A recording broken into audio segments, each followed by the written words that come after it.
good morning, happy Funday Sunday, or happy Monday Funday, wherever you are in the universe. So here in DC, it's Sunday Funday. It's also Easter.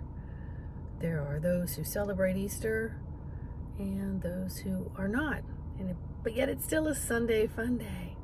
So no matter what day it is in the universe where you are, just try to enjoy it. Don't worry about what other people are celebrating or not celebrating, or believing in or not believing in. You know, the interesting thing is, I will be amongst believers today, and yet I don't believe. And so it's okay, because I don't have to pronunciate any of that. I don't have to talk about it. I just go through the loving motions of being around family and friends, and just allow the celebrations to just be what they are, and to allow whatever prayers people are doing to be what they are. And you know, the reason why federal government doesn't argue with belief systems is because apparently it's the God-given right, in accordance to somebody's bylaws, constitutions, or Bill of Rights, or whatever it may be. Somebody wrote it. And everybody's belief system is different within that belief system.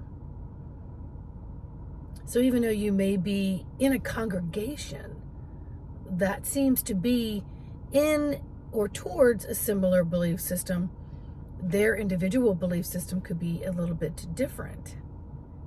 And you don't know that until you hit a hot topic. And then you find out how strong people will fight for somebody else's words. And you know, we don't need to put ourselves in those positions. We just don't.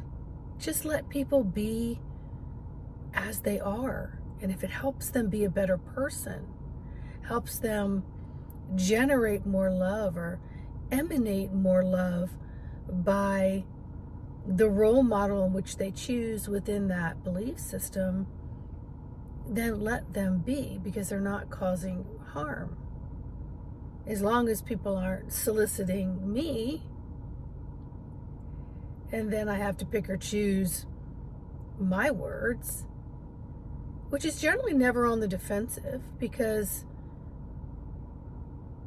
I've been told directly that it's not my role since I was a child. And so when you have that inner voice from the time you're a kid and you're reading what's called the gospel or the scriptures or the word, and you hear so loudly, I didn't write that. That doesn't mean what it says it means. That was taken out of context. These are things I would hear in grammar school. And so I would just be, and then I asked questions. I would ask questions. And no one really knew the answers. Or they would energetically shut me down, or physically tell me to shut it down, because it put people in uncomfortable positions to try to explain their belief or their translation of something that someone else wrote. So that's where you get the herd mentality or the sheep mentality of people who will just follow whatever it is that they're following. And it's not necessarily one that truly affects their lifestyle, and some that does. So I have been amongst people that will go to places of worship and then come out and just be the most critical, judgmental, got hair out of place folks. And I never understood it. So I come from a little bit of a different perspective on things, but that's my choice. That's my choice in my belief systems, right? and not to judge others, to let others do what they need to do. I just observe and take it on as energy of information, and I let it go because it isn't mine to hold on to. So whatever is happening in your environment, understand that it's also a compilation of so many things. The Easter Bunny is representative of the god of fertility. How did that get into death? Seriously. It's where paganism was trying to blend with the rest. And so they kind of put some things together.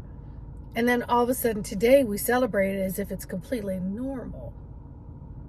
But if you were to really go back into historian land, you may find that some of these things maybe don't mean what you thought they meant, and maybe they just don't apply to you anymore, you know?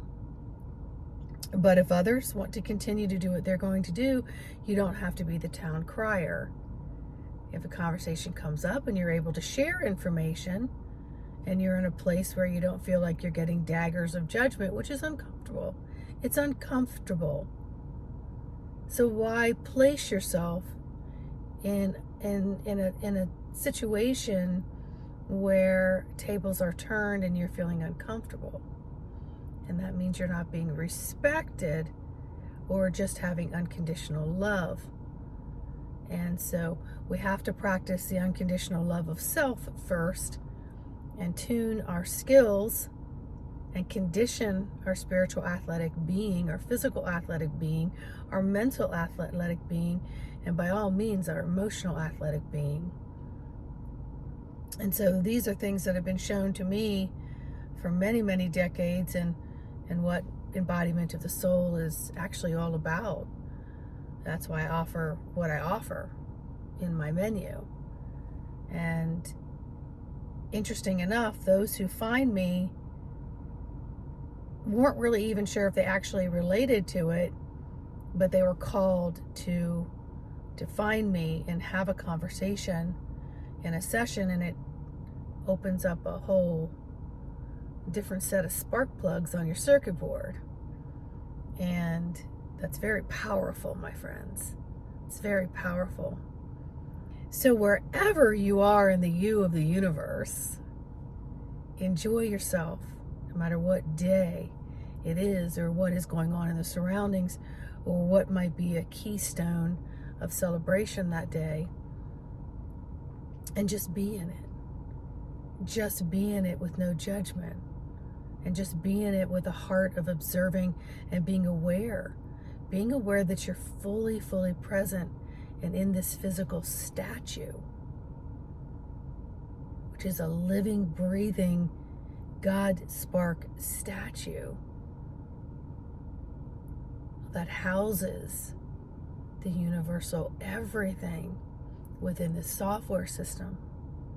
So treat your hardware nice, treat your software nice, treat your software nice, and be respectful of how and what and who you're impacting with your physical, mental, spiritual, emotional self. How are you influencing others today? What impact do you have on others? And when you're really fine-tuned, you will see this beautiful symphony playing out. And when you're not fine-tuned, you'll see some of the behavior that will happen around you.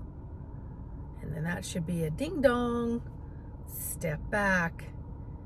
Let me just take stock of where I am energetically and all the other bodies, and how can I be of service to myself and be of better service to others.